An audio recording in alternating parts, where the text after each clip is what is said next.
They say silence speaks volumes, but in the case of Briana Williams, the silence has been deafening and dangerous. Because while the Jamaican track world is busy fawning over new faces and showering attention on the same few names, one of the country's most gifted young sprinters has been all but erased from the national conversation. And nobody seems to want to talk about why. Briana Williams was never supposed to be in this position. She was the golden girl, the prodigy, the athlete who won back-to-back World U20 sprint doubles, the one who had the kind of raw speed and fearless hunger that made people whisper, "She's next," and yet here we are in 2025, and Briana's name is barely mentioned. Not in the media, not by the federation, not even by the fans who once swore she was the future of Jamaican sprinting. It's like the country decided she didn't matter anymore. And that's the controversy. Because what happened to Briana Williams isn't just about injuries or inconsistent performances. It's about politics, favoritism, hypocrisy. It's about the uncomfortable truth that Jamaica has a history of prematurely abandoning its female sprinters the moment they stop fitting into a convenient, polished narrative, and Briana, she stopped being convenient the moment she started speaking up and started struggling.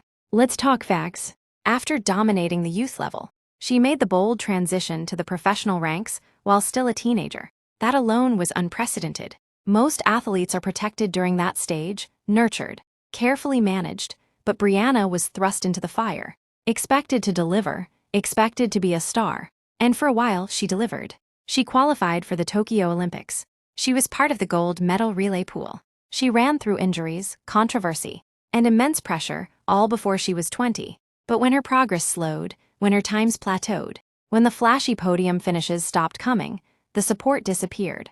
Suddenly, the federation wasn't calling. Suddenly, she was being left off teams.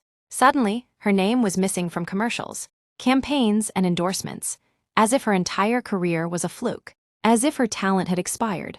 And fans, they turned cold, brutally cold, calling her washed, calling her overrated, mocking her looks, questioning her work ethic, forgetting completely that she's still in her early 20s and has already done more than most athletes achieve in a lifetime. But here's the real kicker. Nobody wants to admit Fit Jamaica mishandled Briana Williams. Nobody wants to admit that the system failed her, just like it's failed so many others. That she was overexposed, undersupported, and overworked at a young age. That she was placed in high-stakes environments before she was mentally and emotionally ready. That she was never allowed to just develop. She was expected to dominate or disappear. And because she didn't play the game, because she didn't fit into the sanitized, cookie-cutter mold of a corporate-friendly champion, she was sidelined. Where was the JAAA when she needed guidance? Where were the so-called legends when she was being dragged through the mud by social media? Where were the sponsors when she was grinding in silence? Trying to rebuild? Nowhere, because Briana Williams became inconvenient. She became a reminder of everything the Jamaican track system pretends doesn't happen: burnout, neglect, and the ruthless abandonment of anyone who dares to falter. Meanwhile, less decorated athletes, some with slower personal bests and thinner resumes, continue to be promoted, continue to be celebrated, because they have the right coach, or the right image, or the right political connections. That's the truth nobody wants to say out loud. Jamaican track and field isn't always about performance. Sometimes it's about politics. And if you don't play the game, you're out. But here's the twist: Briana Williams isn't gone. And if anyone doubted that, they weren't watching the 2025 Pure Athletics Global Invitational, where Briana quietly stepped back into the spotlight and made a statement. She didn't just show up, she performed. A crisp, powerful run, her form, clean her start, explosive her execution, poised. It wasn't just a good race, it was a warning shot.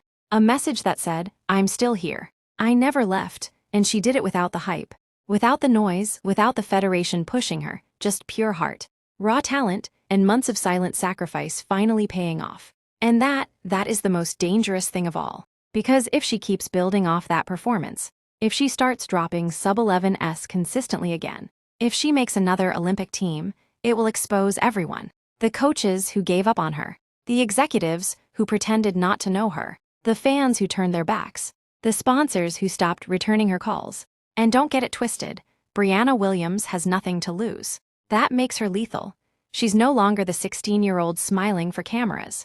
She's a woman now, hardened, focused, And if you listen closely, you'll hear it, the rumblings of her resurgence. But you won't hear that on Sportsmax. You won't read it in the Gleaner. Because the media would rather pretend she never existed than admit they were wrong.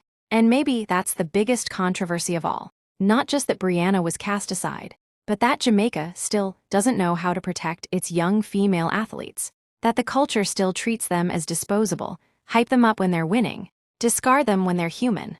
And unless that changes, Briana won't be the last one we fail. But here's the warning. If Briana Williams does what many are whispering she might, if she shows up this season and shocks everyone, the apologies will be loud.